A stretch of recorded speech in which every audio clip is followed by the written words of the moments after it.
El buque de guerra más poderoso del mundo navega por el Atlántico. El acorazado alemán Bismarck puede destruir con sus cañones cualquier barco de la flota aliada. Los británicos deberán recurrir a un grupo de valientes aviadores volando en anticuados biplanos Swordfish para hundir el formidable acorazado de Hitler. Mediante animación por ordenador, recrearemos un combate aéreo sobre el mar. Seremos testigos de una lucha a muerte entre el mayor acorazado alemán y los aviones que le acosaron desde el cielo.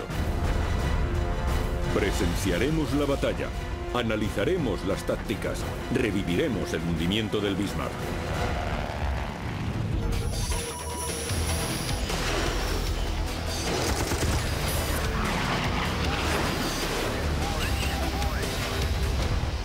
Combates aéreos, la caza del Bismarck. 24 de mayo de 1941.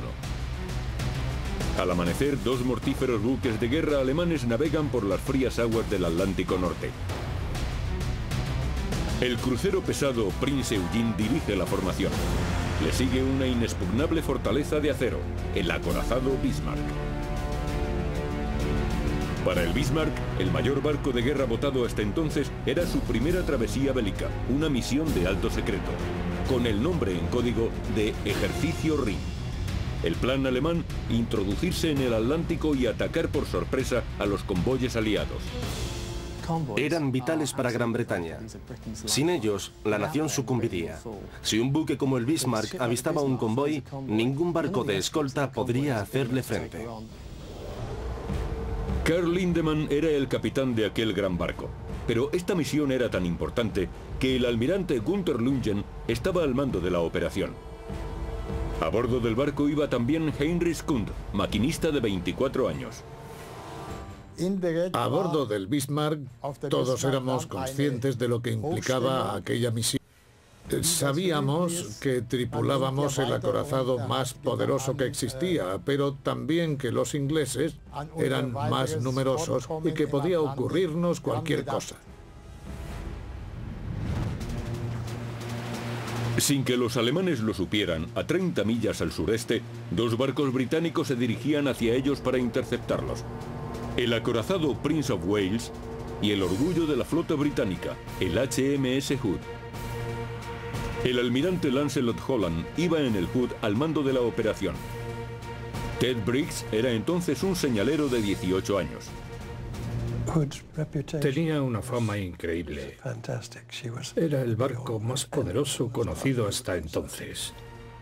Era el más famoso de todos los barcos de todos los países del mundo, sin lugar a dudas.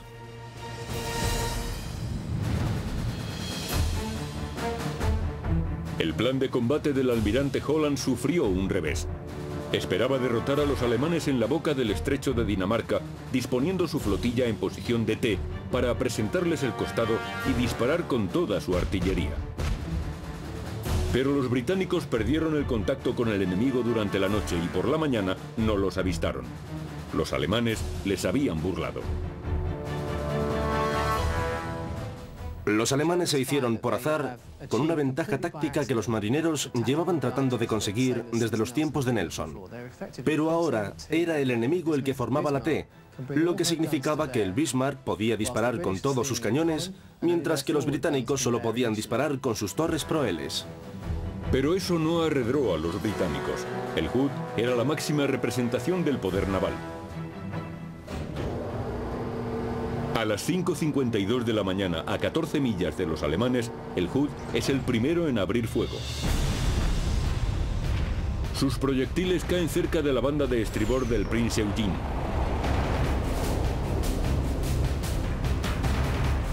Le sigue rápidamente una andanada del Prince of Wales. Los proyectiles británicos fallan el blanco y caen estrepitosamente al mar.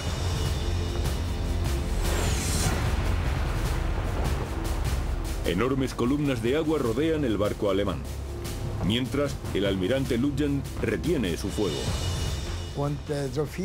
Todos estábamos en nuestros puestos aguardando la orden de disparar. La situación era insoportable. Nos estaban atacando y no entendíamos por qué no devolvíamos el fuego.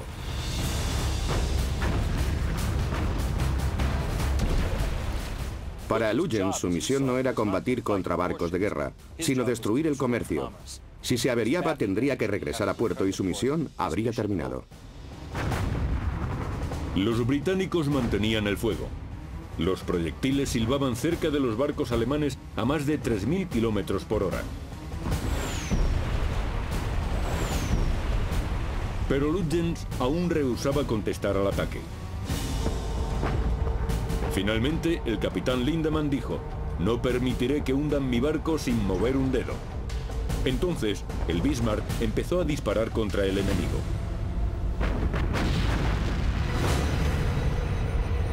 Sus mortíferos proyectiles de casi 1 tonelada volaron hacia el Hood. Alemania había desatado al fin la furia del barco más poderoso del mundo. 14 de febrero de 1939, Hamburgo, Alemania. Es un día glorioso para el Tercer Reich.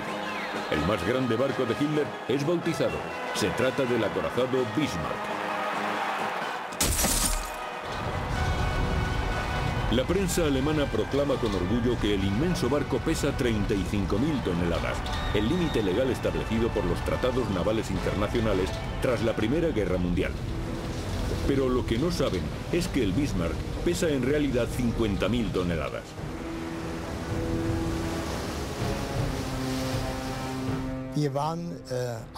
Cuando vimos al Bismarck en Hamburgo, nos quedamos muy sorprendidos por su gran tamaño. Algunos componentes del acorazado tenían hasta 3 pisos de altura. Nunca he visto un barco tan impresionante. Tenía 250 metros de eslora. Los costados iban protegidos por planchas de 330 milímetros de espesor.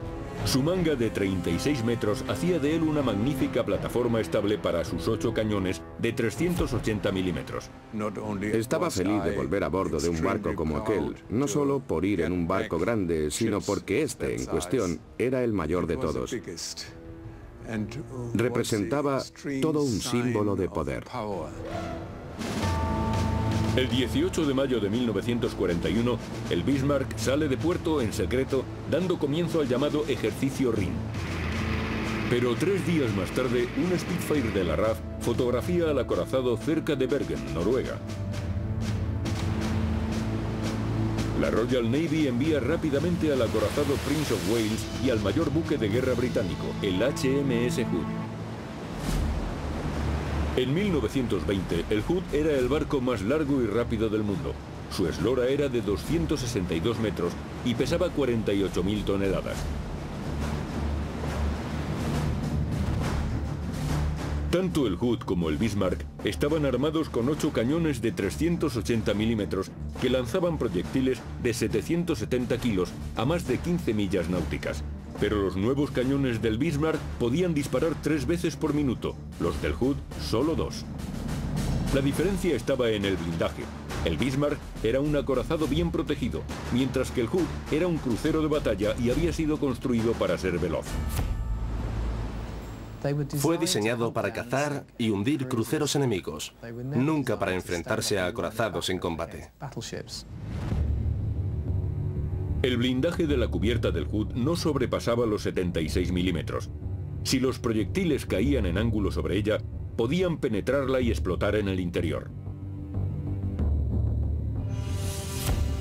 Se decía que iban a reforzarla, que se iba a fortalecer el blindaje de cubierta, pero desgraciadamente estalló la guerra y no hubo tiempo para nada.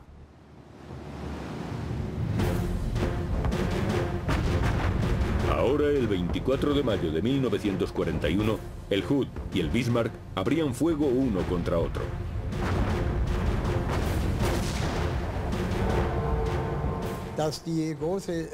Al disparar aquellos enormes cañones, todo el barco temblaba.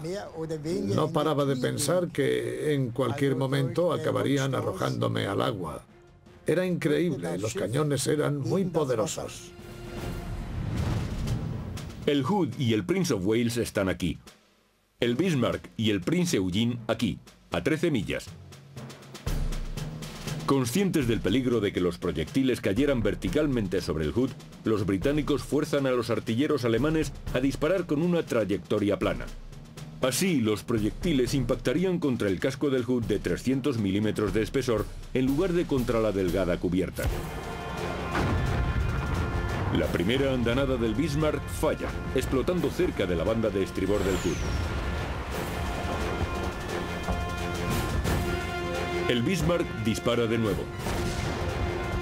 Los artilleros alemanes afinan su puntería con mortal eficacia.